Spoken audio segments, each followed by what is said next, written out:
নমস্কার। আজ 25শে বৈশাখ, বিশ্বকবি রবীন্দ্রনাথ ঠাকুরের জন্মদিন। তাই আমি বিশ্বকবি রবীন্দ্রনাথ ঠাকুরকে আমার প্রণাম এবং আমার শ্রদ্ধা জানিয়ে আজ আমার নিবেদন বিশ্বকবি রবীন্দ্রনাথ ঠাকুরের লেখা কবিতা বীরপুরুষ। মনে করো যেন বিদেশে ঘুরে মাকে নিয়ে যাচ্ছি অনেক দূরে। তুমি যাচ্ছ পালকিতে মা চড়ে, দরজা দুটো একটুকু ফাঁক করে। আমি যাচ্ছি রাঙা ঘোড়ার পরে, টগবগিয়ে তোমার পাশে পাশে। রাস্তা থেকে ঘোড়ার ঘুরে ঘুরে রাঙা ধুলোয় মেঘ উড়িয়ে আসে। সন্ধে হলো, সূর্যি নামে পাটে, এলেন যেন জোড়া দিকে মাটি।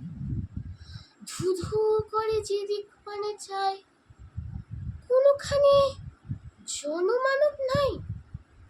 তুমি যেন আপন মনে তাই ভয় পেয়েছো, ভাবছো এলেন কোথা।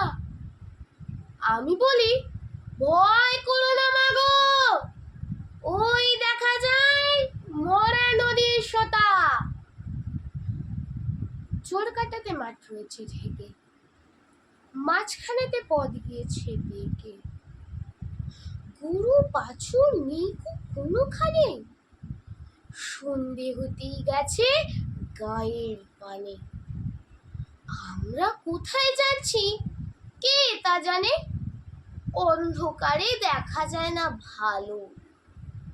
তুমি জানো বললে আমায় ডেকে, দিঘির ধারে ওই যে কিসের আলো। এমন সময় হারে ওই যে কারা আসতে ডাকছে রে। তুমি ভয় পালকিতে এক কোণে, ঠাকুরের দেবতা স্মরণ করছো মনে। বেয়ারাগুলো পাশে রে কাটা বনে, পালকি ছেড়ে কাঁপছে থরো থরো। আমি বলি, আমি আছি, ভয় কেন বা করো। হাতে লাঠি, মাথায় ঝাঁকড়া চুল, কানে দাঁড়িয়ে গোঁজা জবার ফুল।